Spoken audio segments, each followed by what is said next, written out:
Okay, 3, 2, 1. Oh my goodness. Good morning, good afternoon.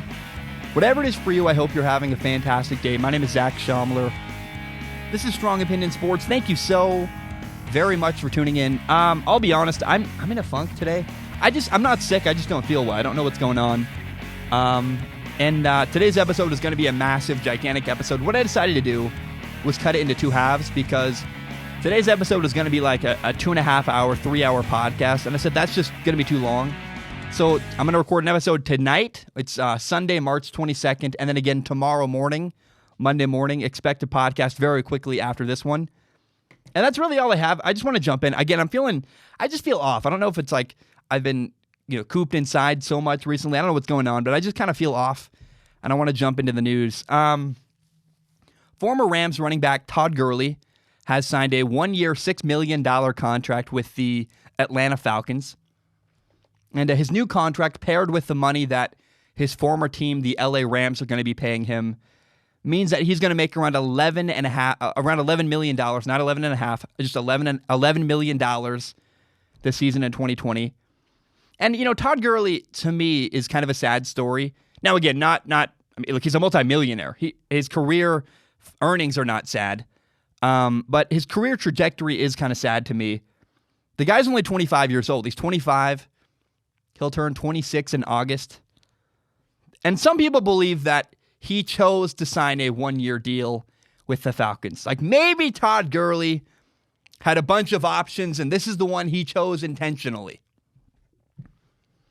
Some people believe maybe he wants to use this year to prove that he deserves another big, long-term contract in the future. Unfortunately, I don't think that's true. I don't think he had a lot of options going into free agency this year. I think Todd Gurley took the best offer he had available. Here's why. Todd Gurley has arthritis in his knee. And it can be managed, it can be treated, but it's also irreversible. He's not going to be... I think his career trajectory from here is just going to go downhill more and more. My fear is Todd Gurley's career is actually coming to an end, even though he's only 26. After he got hurt, he wasn't as explosive. His stats dropped off. And now you do have to consider that Todd Gurley's offensive line last year with the Rams did have struggles. They were not the same offensive line he had last year. The Rams' poor offensive line play hurt their passing game. It hurt their quarterback, Jared Goff. It made them not win as many games. And yes, of course, that the offensive line for LA affected Todd Gurley's numbers. But also, look, when you watched Todd Gurley last year, he wasn't the same. He wasn't as quick. He struggled to break away, struggled to make people miss an open field. And I believe that the reason why the Atlanta Falcons signed Todd Gurley was out of desperation. Their running game was awful last year, and they're hoping Todd Gurley can bring a spark they didn't have last year. Look, I hope I'm massively, massively wrong about Todd Gurley. I hope that he goes out this year, he's phenomenal, he proves everybody wrong, he shows Todd Gurley should have been making way more money, he should have been the highest paid running back in the league. I hope that's what happens. I don't believe that's what's going to happen, though. That's sad. It's kind of the reality I'm looking at. To me, arthritis feels kind of like a death sentence for a running back. Arthritis in your knee? Oh my gosh. Again, it can be treated. It can be managed. He's going to have to take fewer reps in practice. He's going to have his load managed. Have fewer reps, have a lighter load on his body. But, Todd Gurley, I just think it's going to increasingly go farther and farther down from here. He might have one good year left. I hope I'm massively wrong. But again, arthritis in the knee just really, really scares me and makes me feel bad. Now, it is worth noting, he's going to the Atlanta Falcons in Atlanta, Georgia. And Todd Gurley played college football at the University of Georgia, which is pretty cool because he's going back to a state where he was massively, massively popular in college. That's pretty cool. I hope he has a good time in Atlanta, a place where he's loved and really welcomed. But again, my fear is that we are only seeing the beginning of the end for Todd Gurley's career. How about the Broncos? The Broncos signed running back Melvin Gordon to a 2-year deal worth $16 million, $13.5 million guaranteed. And I feel kind of bad for Melvin Gordon. It's been reported that Melvin Gordon was offered even more money at the beginning of last year when he played for the Chargers. He was holding out. He refused to go to training camp. And apparently he was offered a lot more money than he's making now. And it's kind of sad because he should have just taken the offer when he had it rather than hoping got paid more in free agency. And, man, running backs, they're just, nobody wants to pay a running back a big long-term contract. It's a sad reality that's kind of right in front of us. I feel bad. Running backs are just, their market value is not very high right now in the NFL. I feel bad for guys who believe they deserve a lot of money and work really hard and get hit a bunch, and the NFL just doesn't want to pay the money. I feel bad for those guys. But it is also their market value. I mean, I would warn anybody, if you're a kid in high school and you can play quarterback or running back, play quarterback. If by any chance you make it to the NFL, and even if you don't, I mean, look, quarterbacks have a better quality of life than running backs. It's just kind of the fact. Their bodies don't get beat up. They get a lot of the praise. They get paid more money. I mean, if my kid had the ability to play both, I'd say, hey, son, play quarterback. Your life is going to be better. You're going to have a better quality of life. I feel bad for running backs. It's unfortunate. Now, let's talk about Melvin Gordon going to the Broncos. This is a great move for the Denver Broncos. I'm happy for them. They now have two really good running backs, both Phillip Lindsay and Melvin Gordon. And this is overwhelmingly good for the Broncos. They're going to use both heavily. Phillip Lindsay has had back-to-back 1,000-yard rushing seasons.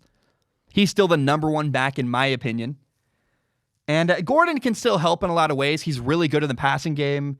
Royce Freeman, remember, Royce Freeman contributed a lot for the Broncos last year. He was the number 2 back. They just made a massive upgrade at their number 2 running back position. Melvin Gordon is a good runner. He's also a good pass catcher. Sometimes, every once in a while, his former team, the Chargers, would line him up out wide and he'd play at receiver. I don't know. It's cool to see Melvin Gordon move within his division, the AFC West. Melvin Gordon is going to get to play his old team, the LA Chargers, twice a year for the remainder of his career in Denver. And I'm happy for him. He's going to get some revenge. And I'm happy for the Broncos. Again, they got a really good secondary running back. He's paid a lot of money. I don't know how they're going to pay Phillip Lindsay. I really wonder, are the roles going to shift? Is Melvin Gordon eventually going to become the number 1 guy? I don't think so. I would honestly I think Phillip Lindsay's the number 1 in my mind, but we'll see what the Broncos believe. Either way, man, all around, it's a great, great move for the Denver Broncos. And the Broncos have made so many really good moves this offseason. They added offensive lineman Graham Glasgow from the Detroit Lions. They gave him a 4-year, $44 million deal. The offensive line is going to be a lot better next year for the Denver Broncos. Their tackle, Juwan James, is coming back from an injury. They also traded for a new cornerback, A.J. Boye, from the Jacksonville Jaguars. They only gave up a 4th-round pick to get him.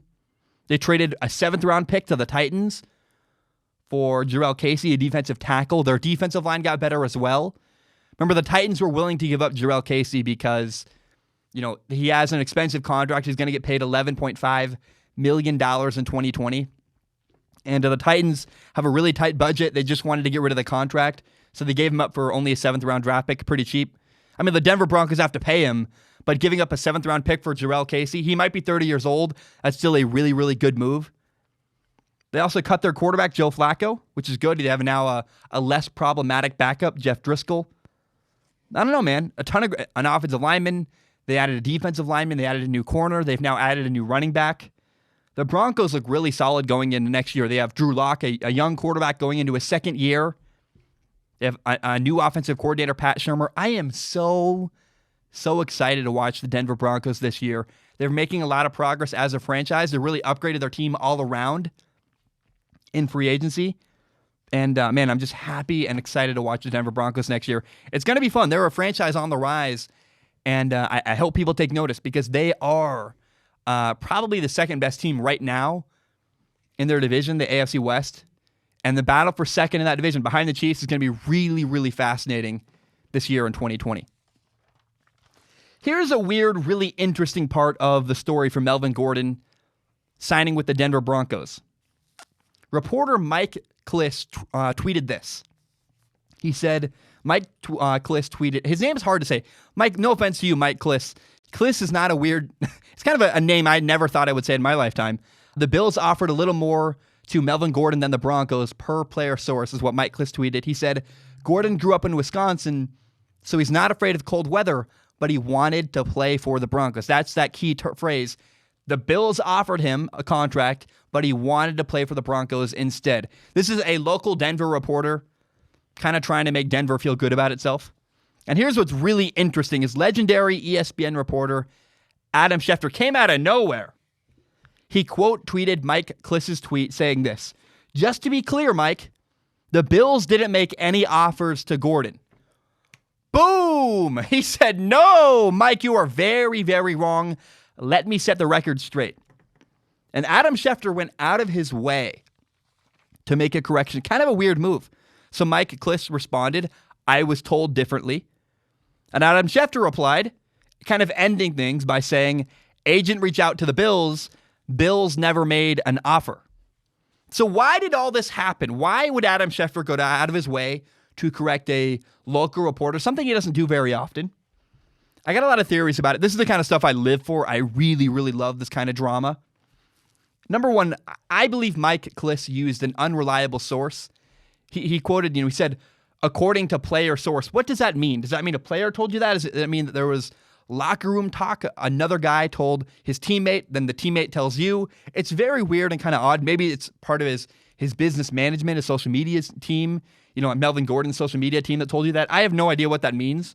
Player source, that's very odd. Basically, what I believe is that Mike Kliss jumped at the opportunity to make his local market, Denver, seem good. That's what local reporters love to do. How can I fit a story to make it look like my area is awesome or my area looks good to make the people of Denver feel good? That's kind of what I believe Mike Kliss was up to. And, Adam Schefter loves facts. He likes getting things right. He's very passionate about that.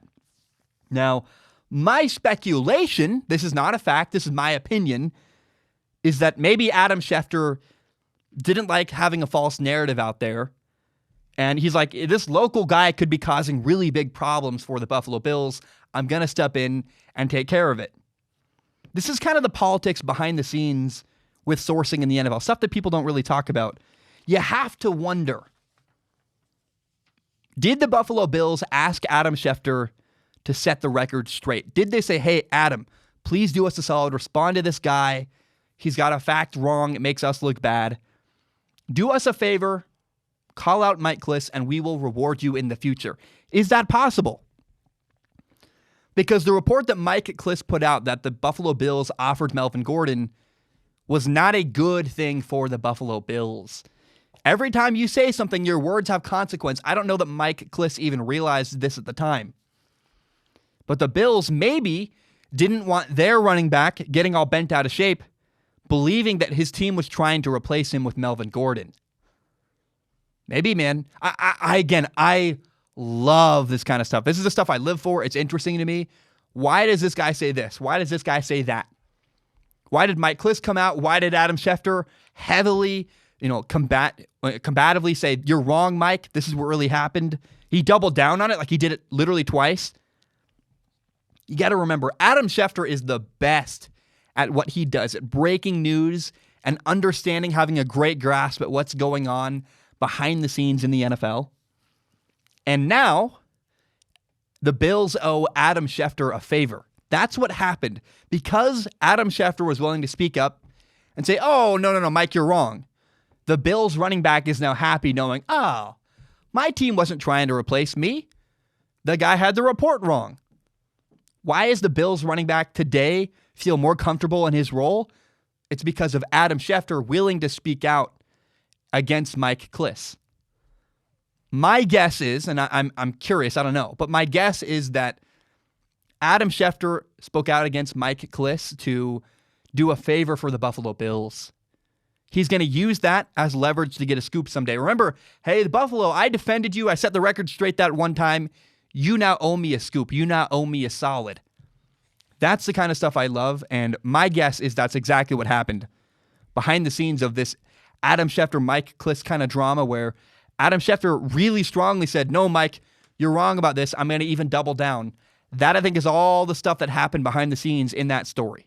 Stuff oh my gosh, I love it. Here's another story. The Pittsburgh Steelers signed tight end Eric Ebron to a 2-year, $12 million deal. And there are two storylines here. Number one, what does this mean for the Pittsburgh Steelers? Some people speculate that the Steelers are investing in their running game. They signed a new running back, new fullback, Derek Watt. Maybe that's to help the running game. And maybe the reason they're bringing in Eric Ebron, they're going to run the ball more. They're going to use more heavy sets. That's what some people were speculating online. And I think those people don't really understand football very well, because they would understand that Eric Ebron is a horrible blocking tight end. He's a receiving tight end. He's not a guy that pushes dudes around in the running game. He's a guy that runs downfield and catches balls downfield. He's a receiving tight end. So I don't buy that the reason why they signed Eric Ebron is to make their running game better. And the fact that I saw some reporters saying that tells me they don't understand the game of football very well, or they're just not very informed on who Eric Ebron is and what his skill set is. Now, some people are concerned about Eric Ebron's maturity. He had problems. His first team was the Detroit Lions. He kind of flamed out there. 4 years, they just let him walk away. And last season with the Colts, he was healthy enough in the eyes of the Colts. The Colts doctors believed that Eric Ebron was healthy enough to play, and Eric Ebron wasn't comfortable with that, so he decided to shut his season down after week 12. 11 games into the year, Eric Ebron said, I'm not feeling it. I don't think I'm healthy enough. We have 5 games left. It's fine. I'm just going to walk away and shut down for the rest of the year, and I'm too injured to play. I can't blame Eric Ebron. Again, the Colts were 6-5, entering the back half of the year. And Eric Ebron did what was best for him. He said, look, I'm not healthy enough to play. My career matters a lot to me. I'm not going to play injured. I'm going to just sit out for the rest of the year. But obviously the Colts did not like that. They did not want him back, even though they could have afforded him. His contract wasn't so crazy the Colts couldn't say, yeah, we can pay you 2 years, $12 million. So they could have had him, but the Colts didn't want him back. They didn't invite him back onto their team. And here's what's more interesting and sort of funny. My favorite part of the story, the second storyline from Eric Ebron signing with the Steelers, is that when this happened, Bears fans lost their minds. They went crazy because the Bears signed another tight end, Jimmy Graham, to a 2-year, $16 million deal worth $4 million more than Eric Ebron's contract. Here's what's funny. So Jimmy Graham and Eric Ebron are very similar players. They're both receiving tight ends. They're not very good in the running game blocking. But the problem is that, even though they had similar games last year, Jimmy Graham in 16 games had very similar numbers to Eric Ebron. Here's the problem. Eric Ebron didn't play 16 games last year. He only played 11. It's like, that's not good. Jimmy Graham's not the same level of player as Eric Ebron. And even more concerning is Jimmy Graham is a lot older than Eric Ebron. Eric Ebron's 26. He'll be 27 in April. Right around the corner. He's going to turn 27, I think on April 10th. Jimmy Graham is 33 years old. He'll be 34 in November, right? He's at the last leg of his career, still making $8 million a year, whereas Eric Ebron's making $6 a year. And he's much younger. He's you could even call the prime of his career. And 2 years ago, Eric Ebron had a great season. He had 750 yards receiving, 66 catches, and 13 touchdowns. Jimmy Graham hasn't been that productive since 2016. He hasn't had a year even close to that in over 3 years. So here's the question. Why are the Bears paying Jimmy Graham more than Eric Ebron? It makes no sense. It's just funny to me. I don't have a big point here other than to say I found it really amusing that Eric Ebron signed with the Steelers, a 2-year, $12 million deal, and Bears fans were so mad. Oh, they were furious. What are we doing? If Eric Ebron's making less than our guy, why are we paying our guy so much? I think it's so funny and interesting. Bears fans just flipped out. Why are we paying Jimmy Graham as much as we are? I can't answer that either. I don't know why. The only thing I can think is that maybe part of why the Bears gave more money to Jimmy Graham was they were trying to outbid the Packers. Maybe the Bears were like, it's less about how good Jimmy Graham is and more about not letting the Packers have Jimmy Graham. Maybe that's what happened. It's like we're taking our rival's player. He's not going back. That might have been what happened. But either way, watching Bears fans freak out about how much the Bears are paying Jimmy Graham, it brought me a lot of amusement. And I don't know. I think Eric Ebron's a good move for the Steelers. $6 million a year. Eric Ebron has got a bright future. If you can help him maturity-wise and get him locked in on the field, he's a really good receiving tight end. But he's not a blocking tight end. The fact that people said that was very odd to me, and I just think that the people who reported that maybe Eric Ebron coming to the Steelers means they're going to run the ball more, I don't think they understand Eric Ebron's skill set. He's not a blocking tight end. He's a receiving tight end. Okay, the Ravens traded defensive end Chris Wormley to the Pittsburgh Steelers. The Steelers get Chris Wormley and a 2020 7th-round pick. The Ravens got a 2020 5th-round pick. This is a really odd trade, not only because you very rarely ever see a trade within the same division, but this is only the second time in history that there's been a trade between the Steelers and the Ravens. It's very, very weird. Here's the thing. Trading players away to a team you play twice a year almost never happens. No one likes doing it because you don't want to help your rival. And if you do ever trade a player from your own team to a team you play twice a year within your own division, it's kind of a level of disrespect to that player saying, we're not afraid of you. The Ravens basically said, hey, yeah, go play for the Steelers. We're not afraid of you. We'll play you twice a year. No bother to us. Now, the reason why the Baltimore Ravens got rid of him was because they added 2 more defensive ends throughout their free agency moves.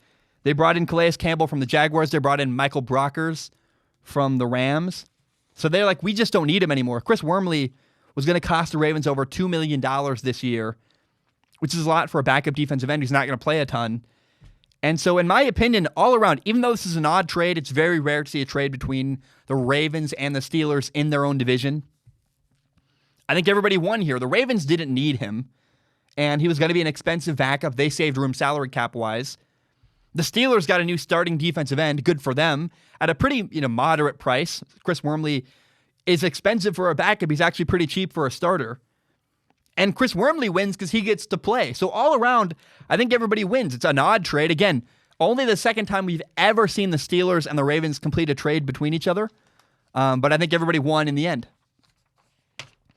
All right, receiver Emmanuel Sanders just signed a 2-year deal with the New Orleans Saints. And if you're a fan of the Buccaneers, you're like, oh, Tom Brady just signed? Let's go. I think this is a big message to everybody. Yeah, don't forget about the Saints. They're still really good, and they just got even better. So Emmanuel Sanders signed a $16 million deal. There's potential for it to be worth up to $19 million with all the other stuff built into the wording of the contract. Emmanuel Sanders is 33 years old. This is a great fit for him. He's nearing the end of his career. And I think for him, he wants to win games and he wants to play with a really good quarterback. He gets to play for the Saints. They're going to win. And he gets to play with Drew Brees. Great for him. I'm happy for Emmanuel Sanders. He won big here. But I'm also happy for the Saints. Think about this. Emmanuel Sanders is a perfect number 2 receiver in their offense. He's a smaller guy. He's quick. He's more explosive. He's a great route runner. He's tough to cover one-on-one. I mean, if you're a linebacker or a safety, you literally cannot cover Emmanuel Sanders one-on-one. If he's in the slot, they have to put a true cornerback on him. They can't try to cover him with a linebacker or a safety. Nobody's talented enough. Maybe Tyrann Mathieu of the Kansas City Chiefs could cover Emmanuel Sanders out of the slot. But again, there's only a handful of guys in the league that aren't a corner that can cover him. And he's a really smart route runner. He knows when to find space between zone coverages. He's just a great route runner. He's a great receiver. I did a film analysis video of him last year. My buddy Nathan Hawthorne, who played Division I football, helped me out with that. And pairing Michael Thomas, who's arguably the best receiver in the NFL, pairing him with Emmanuel Sanders is, oh my gosh, it's good for everybody. It's good for Drew Brees, the quarterback. Drew Brees is going to be really, really happy. And the 2 receivers are going to help each other because the defense is going to have no idea who to pay more attention to. My guess is teams are going to try to double-team Michael Thomas, which will leave Emmanuel Sanders in one-on-one coverage. But I just did a whole thing explaining how it's really hard to cover Emmanuel Sanders one-on-one. So I don't know. Everybody's talking about, oh, the Tampa Bay Buccaneers. They're the team getting all the media attention right now in the NFC South. But I would not overlook the New Orleans Saints. Think about this. They have Drew Brees, Michael Thomas, Emmanuel Sanders, Jared Cook at tight end, Alvin Kamara at running back, a good offensive line, a good defensive line, pretty good defense all around, and a great head coach, Sean Payton. The New Orleans Saints, man, they are still the team to beat in the NFC South. Everybody's talking about the Buccaneers, and good for them. They should talk about that team. But the New Orleans Saints right now are the team still to beat in the NFC South. All right, I'm gonna drink some water real quick, then we'll talk about Miami. I got good stuff about Miami. The Miami Dolphins added running back Jordan Howard. He signed a 2-year, $10 million deal. And this is a really good move for the Dolphins. He's a good running back. He's not super expensive. Jordan Howard is now the new number 1 running back in Miami. And I like Jordan Howard. Look, he's been in the NFL for 4 years. 2 of those 4 years he has had 1,000-yard seasons. His third year in the NFL, he had over 900 yards rushing. Now, last year in Philadelphia, he was a backup to Miles Sanders. He got hurt. He didn't play the whole year. But Jordan Howard's a good running back. He can catch passes. He runs really well. And his best trait is probably his ability to actually pass block in the passing game. He's top-notch. In the NFL, it's very rare to find a running back who is really good and can hold his own in the pass blocking scheme, and he really can. Jordan Howard's a great pass blocker in the passing game. And I think it's a great move for the Dolphins. It's good. They got a good new number 1 running back. He's cheaper than a lot of other guys who would have been at that position. And if you look around in the scheme of things, at what the Dolphins have done this offseason, all they have done is add quality players to their roster. They added linebacker Kyle Van Noy, a linebacker from the Patriots. They added Byron Jones, a corner from Dallas. Gave him a massive contract, but it was worth it. I think he's a really good corner.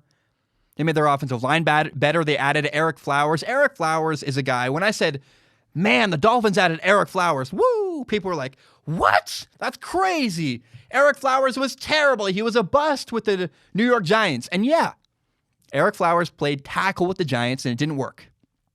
But last year with the Washington Redskins, Eric Flowers got moved from tackle inside to guard. And at guard, he was phenomenal. So here's the thing. Eric Flowers at guard is a great contract. Eric Flowers at tackle's not. The Dolphins are going to play Eric Flowers at guard. That's a great move that makes their offensive line even better. So all these people they added a running back, a linebacker, a corner, a good offensive lineman. Then you think about, the Dolphins actually have 14 draft picks in the 2020 NFL draft. Oh my gosh, they're going to keep adding players. They have 3 picks in the first round alone. The Dolphins are going to keep getting better and better. The Dolphins are building something. A lot of people aren't paying attention to it.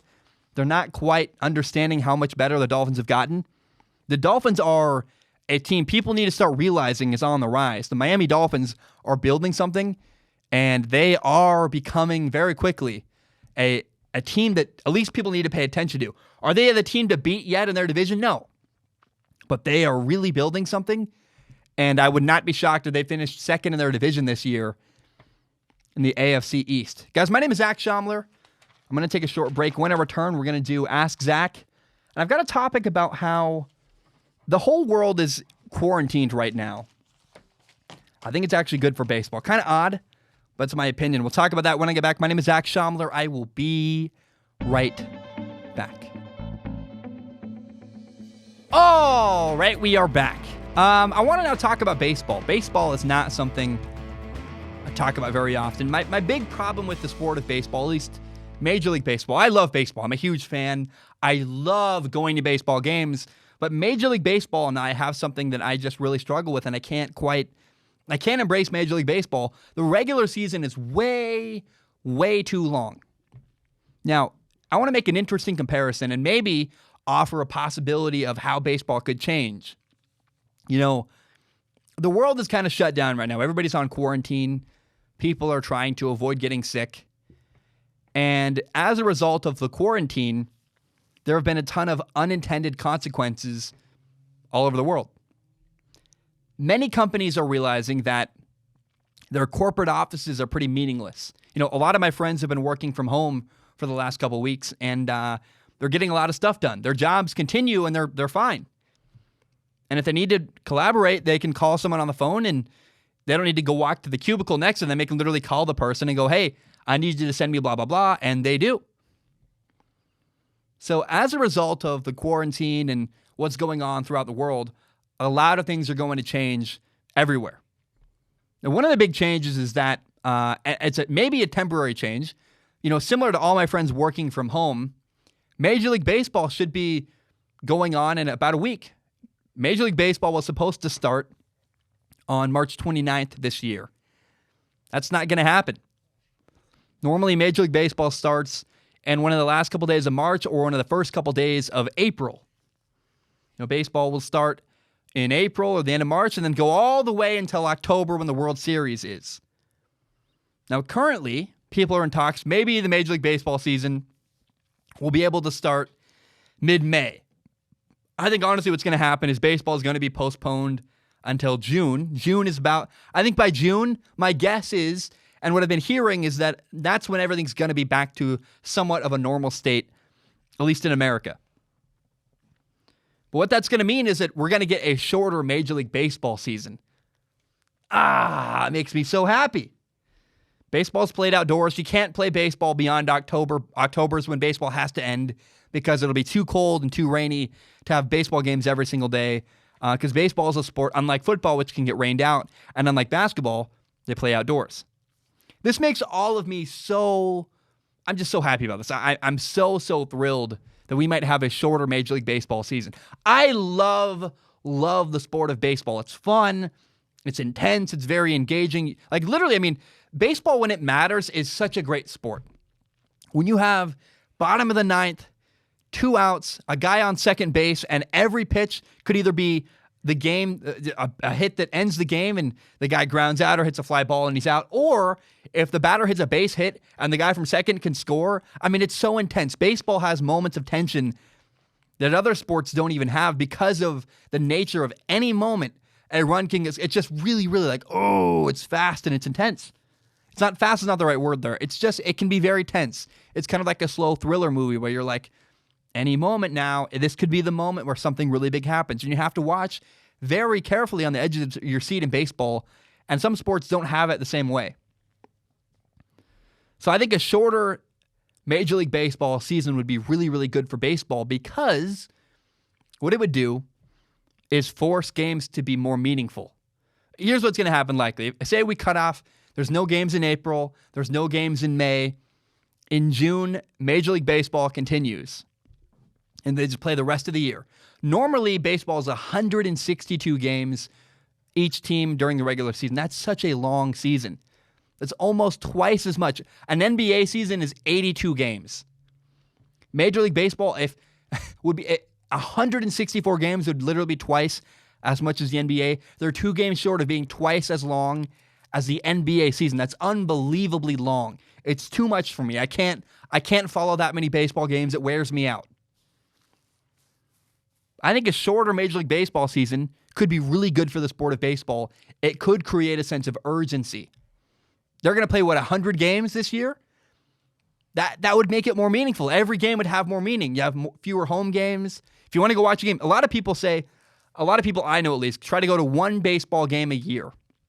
And if every baseball fan feels that way, they're going to have fewer opportunities this year to go to their one game a year, meaning average attendance for games is going to be actually higher because all those people will have a short amount of time to get to that one game they go to a year. You have fewer dates to do that. I think having a smaller number of games, having a more concentrated amount of games makes baseball better and more meaningful. I like that side of baseball. I really believe that's what's going to happen. I have wanted a shorter baseball season for like 7 years. When I was a kid, I realized like this is just a long slogging season. I can't follow it. It's just too much. Well, in 2020, if we get a baseball season at all, we're going to get the season I've always wanted, which is a shorter baseball season. Now, maybe, it's very unlikely, but just maybe, baseball will end up having a long-term change because of this. I don't know that that's really going to happen, but companies around America have begun realizing, oh, our corporate offices are no longer useful. Everyone's working from home, and it's totally fine. And maybe baseball will realize, you know, we had a shorter season this year, and revenue was close. I mean, we had high attendance. People watched games. It actually mattered. There was more excitement. Maybe. It's unlikely. Again, I think Major League Baseball doesn't want to change. I don't think they're going to change. But there's a small possibility here that as a result of having a shorter Major League Baseball season, people in baseball realize, oh, we can do this. It's actually more fun. It's more interesting when there's more urgency, when there's fewer games, and each game matters a little bit more. It's actually better for the sport. I don't know if it's going to happen. I doubt it, but it is possible. What I'm going to do in 2020, if baseball happens, I'm going to support it. I'm going to say, I love this. This is a product I like. I like it shorter. I want it this way. I'm going to preach that to the heavens. Say, look, I like a shorter baseball season. Makes me happy. I love the sport of baseball. I just don't like having 162 games. That's way too many. But 100 games? 90 games? 80 games? Oh, man. That works. It's still a lot of games, but it's a lot better and it's a lot more meaningful if you have fewer games a year. I'm going to enjoy it. I'm going to go make a point to go to a game this year if baseball happens. And I'm going to support the shorter season because I, as a fan, that's the product I want. I will support it if they have a shorter year. And if they have a longer year, in 2 years from now, I'm probably going to fade back away and say, talk to me in October. Because normally what I do with baseball is when the playoffs start or right around just like a couple weeks before the playoffs, I finally pay attention. Because I'm not watching a baseball game in mid-May, mid-June on a Tuesday. When you have 4 more games that week, I don't care. But around game 150 out of 162 is when I start to pay attention in baseball. But if they shorten to the year, I'll pay attention a lot sooner because all those games are going to matter a lot more. That's my pitch. I hope that's what happens. I don't think Major League Baseball is going to have a long-term change because of having one shorter season. But man, do I really hope that's what happens. All right, guys, it's time for Ask Zack. Ask Zack is a segment where I read questions from the audience. The way to submit a question, you go to patreon.com/Zack Schaumler. You give $1 a month. $1 a month may seem like nothing to you. That $1 may be really small to you, but to me, it makes a huge impact on my life. It literally pays my rent. And if you do the math, 12 months, $1 a month, that's $12 a year. To submit a question on Patreon, you give $12 a year, or hey, $1 a month, maybe do it for 1 month and you bounce. But either way, that dollar goes a long way, especially in a time right now where there's honestly, the times are tough. It really is. Now, I do not guarantee to answer your question if you submit one to Patreon. I just don't. But what I do is I do promise and guarantee I look at every single question with my eyeballs. I pick the top couple. I read them on the show. And let's jump into the first question of the day. It's from Chris. He goes, hey, Zack, so many Colts fans are upset about the Phillip Rivers move to Indianapolis. Do you see the Colts trading Jacoby, even though he played so well in the first half of the season last year?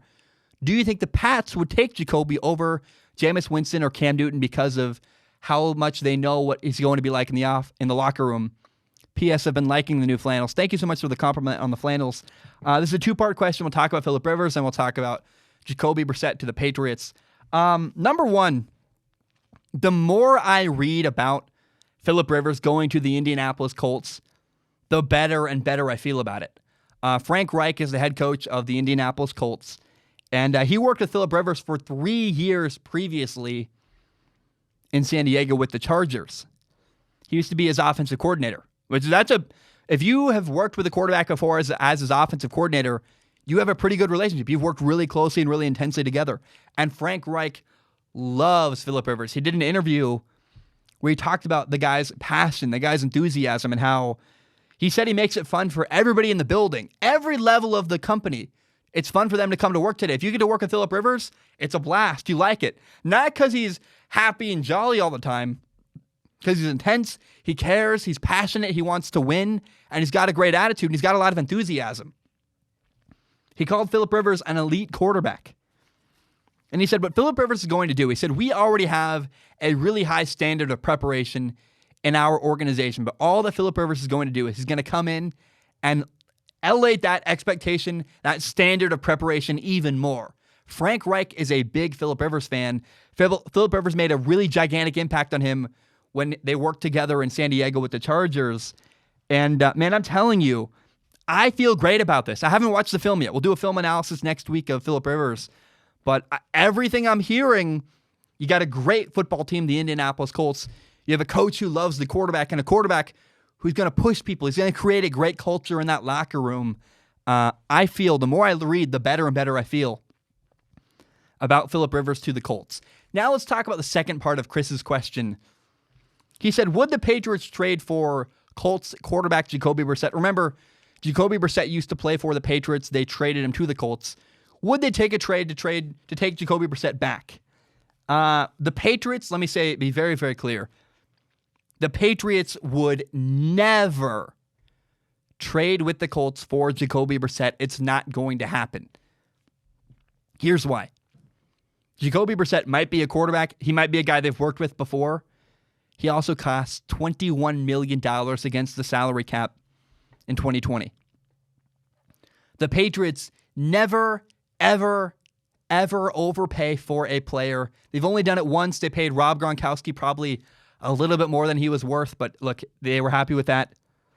The only example I can think of the Patriots being willing to spend money on a player is Rob Gronkowski. It's literally the only one in my entire life I can think of. They let Wes Welker walk away. They let Tom Brady walk away.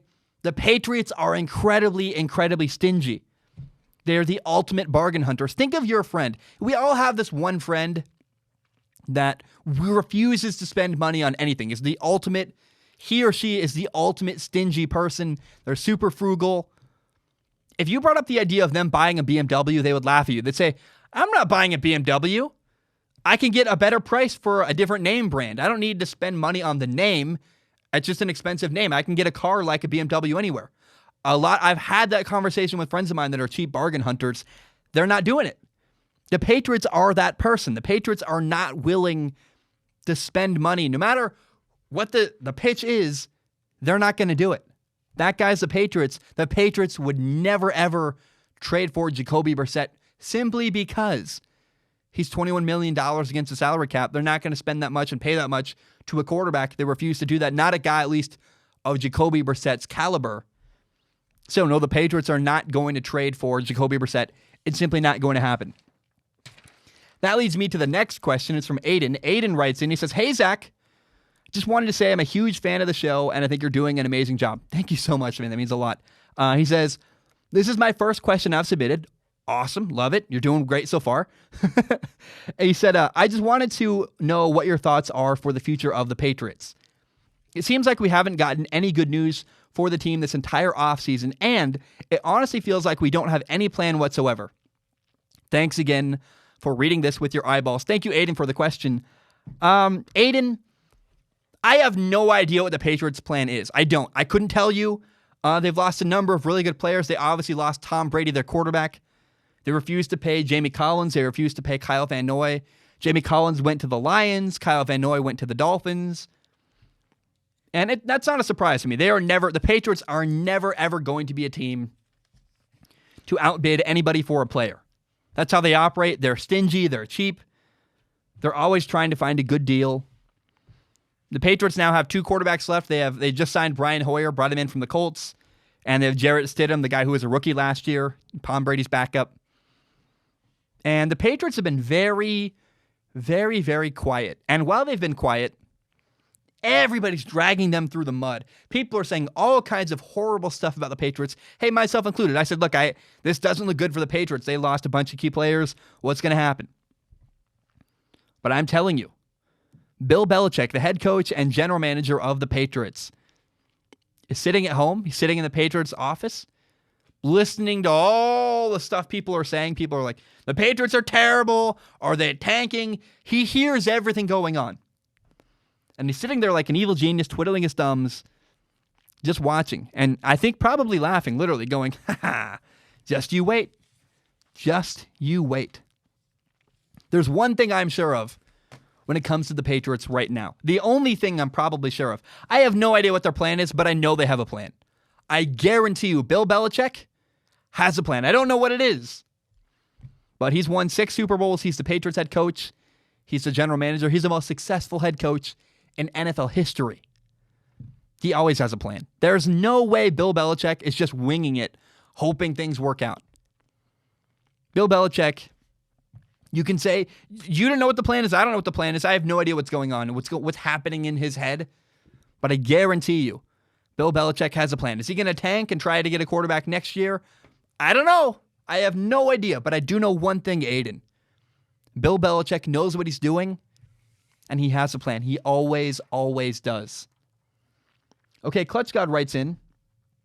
He says, hey, Zach, who are your favorite basketball players, both of all time and current, and why do you like them? When I first read this question, a couple guys came to my mind. Number one is obviously Kobe Bryant.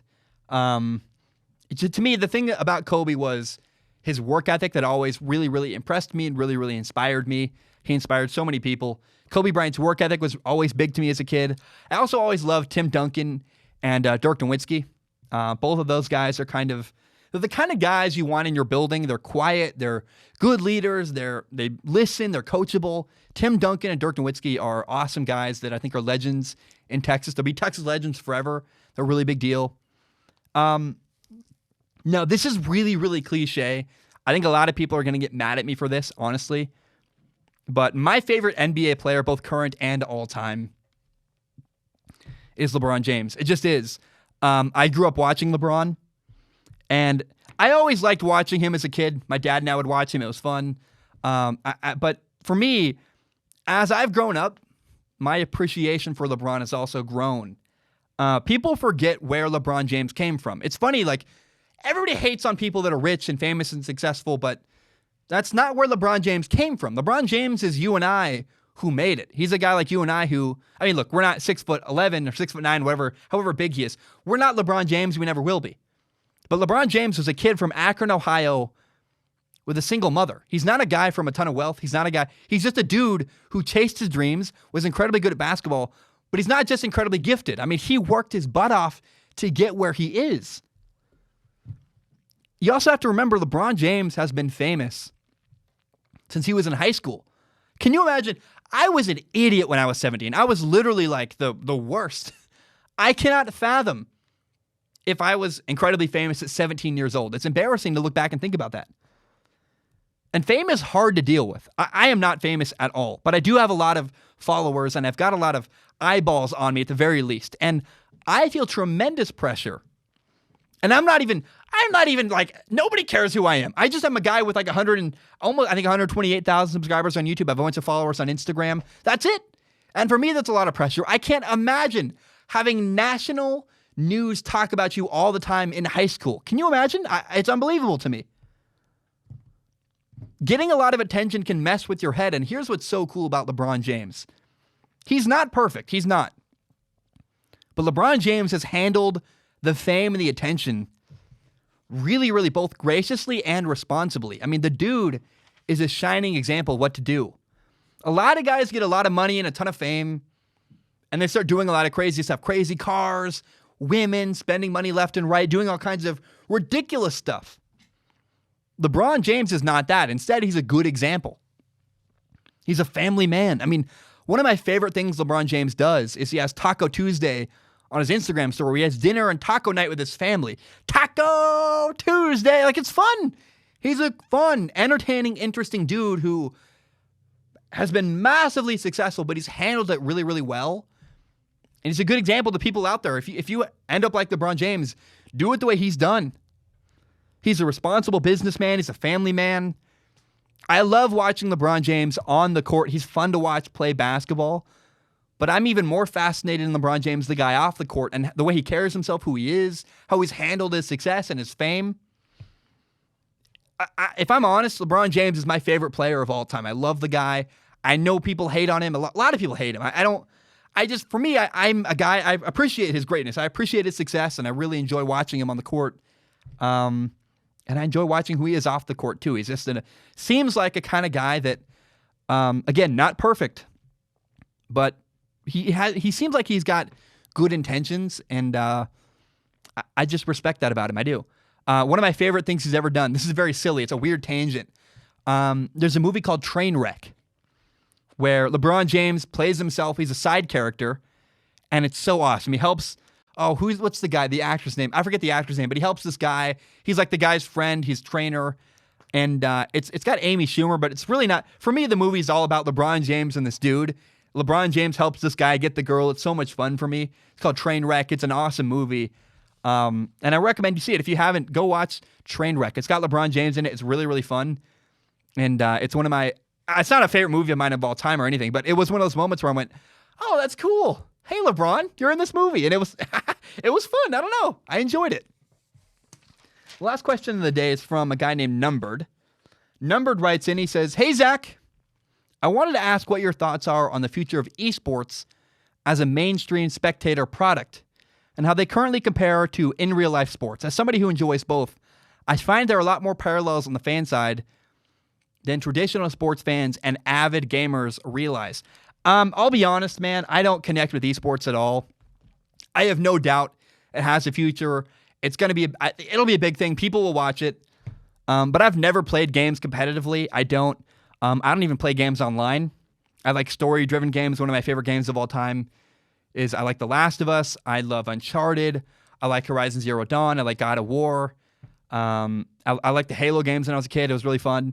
But people don't realize that pro gamers are not just dudes on their couch playing video games. People from the outside don't understand how gifted and talented a professional gamer is.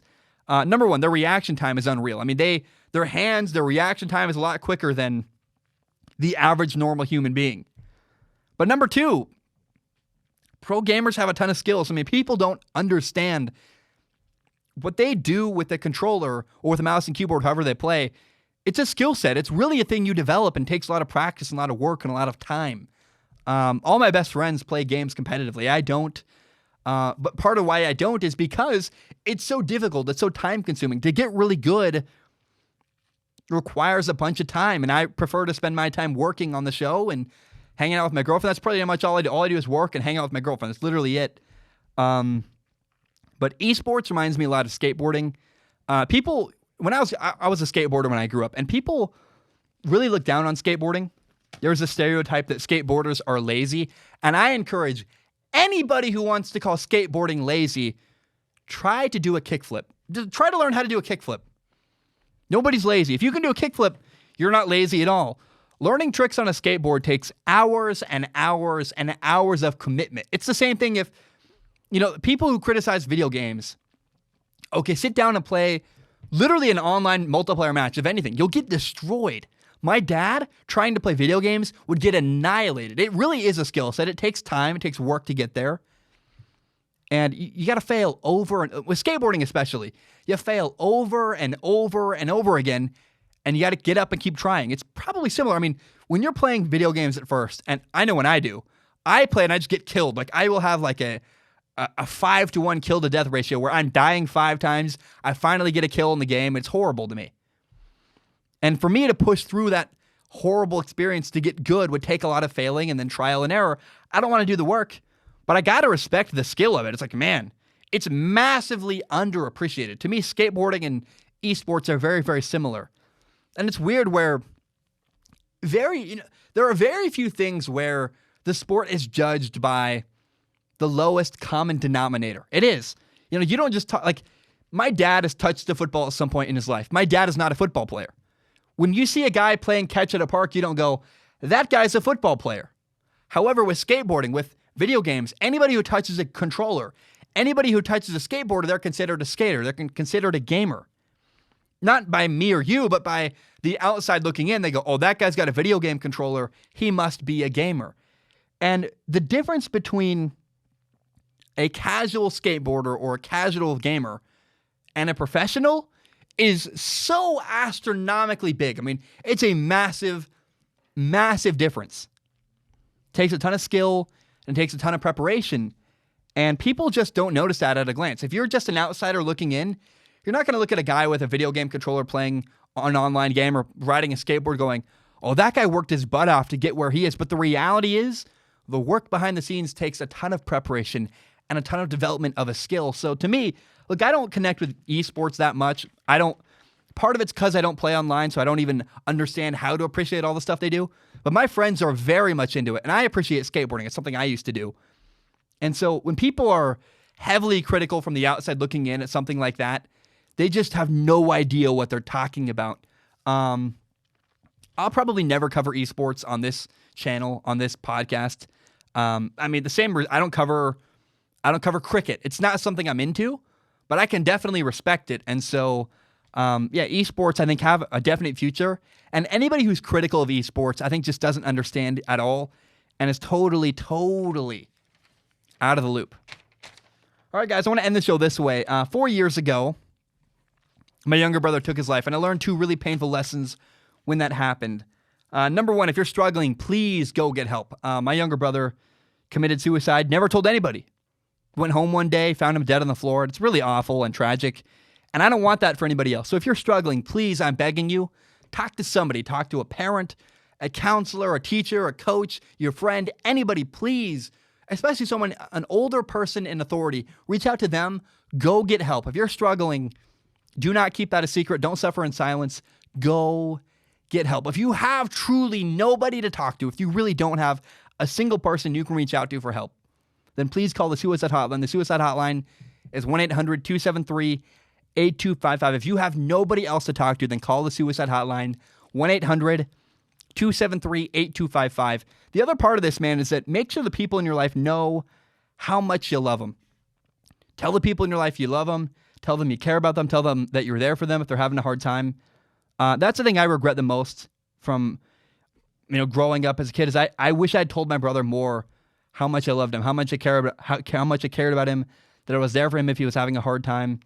It's just a big deal, man. I encourage you, make sure the people in your life know how much you care about them. I'm scrolling through. If you're watching on video, I'm scrolling trying to find something. There's a Jim Carrey quote I want to read. But again, I just want to say I encourage everybody, make sure the people in your life know how much you love them. Tell them you care about them, you love them, give them a hug. I just encourage you, man. The thing I regret the most from time with my brother is I should have told him more how much I was proud of him, how much I cared about him, how much I loved him. And I should have made it more clear to him that if he was struggling, he could reach out to me. He could come talk to me. I make sure the people in your life know you're safe. It's totally cool if they come talk to you and share their struggles. I didn't do a good enough job of that in my life. And I encourage you, make sure the people in your life know how much you love them and how much you care about them. I want to say, here's a Jim Carrey quote. I try to read it at the end of every single show. Jim Carrey once said this. He said, "I believe depression is legitimate. But I also believe that if you don't exercise, eat nutritious food, get sunlight, get enough sleep, consume positive material, and surround yourself with support, then you aren't giving yourself a fighting chance." I totally agree with that. I love that. Give yourself a fighting chance. Go enjoy your life. Do the things you can. And if you can't, if you're really struggling, please, I'm begging you, go get help. But guys, my name is Zack Schaumler. Thank you so very much for tuning in. I really, really appreciate it. Hope you have a great day. And bam, we are done.